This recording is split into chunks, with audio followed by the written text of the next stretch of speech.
What then is e-commerce transaction volume across the Zalora platform telling us about the consumer in this region? Yeah, I think, like you said, we just saw 11/11 and Black Friday. And I think both of them are telling us that there is certainly green shoots and demand revival coming in. So it's been positive for the industry.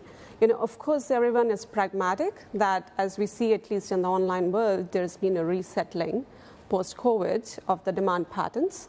But overall, it's showing in the right direction. I think three trends stand out for me. I think number one, as we saw in the most recent transactions, value is super important for the Asian consumer. And I say value and not price, because very interestingly, we saw that while overall transactions grew a lot in double digits, as they do, so we saw nearly 5x of an average day. But for categories like premium and luxury, it was nearly 10x. So consumer is obviously opting for value, but is still willing to pay the price for the brands that they love. And that was very interesting. We also saw, very interestingly, in an opposite direction, adoption of more sustainable consumption. And this trend is now happening across both Gen Z and the more mature consumers.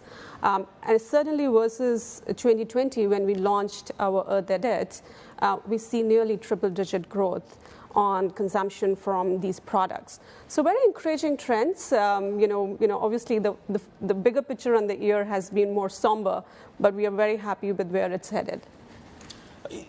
Zalora's definitely proven to be here to stay. And we've seen that the brand itself has been very strong. But again, it's gotten very competitive, actually, with regards to e-commerce platforms coming in. We talk about the likes of the Zadas, the Shoppies, the Sheins coming in, and TikTok Shop, for instance.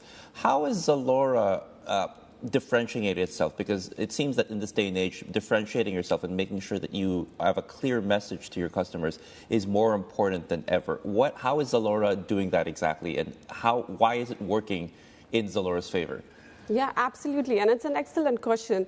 But I think first I want to say that we like competition because what it does is more broadly growing e-commerce. And, we have to remember that the broader thing in favor of the industry is actually adoption coming more and more online. And I think to that extent, all the players contribute collectively. So that's a good thing for the industry overall.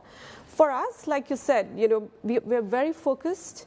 And that reflects itself in the proposition we offer, which is purely branded fashion, top brands from across the world and locally, very highly curated versus the rest.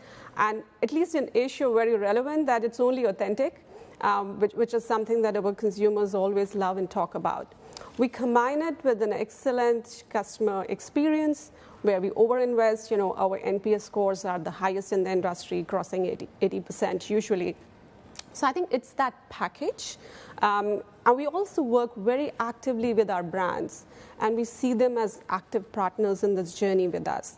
And that, again, is a strong differentiator because it's the brands working with us and not us alone in driving both adoption, but also bringing access into Southeast Asia of some of these wonderful global brands in particular.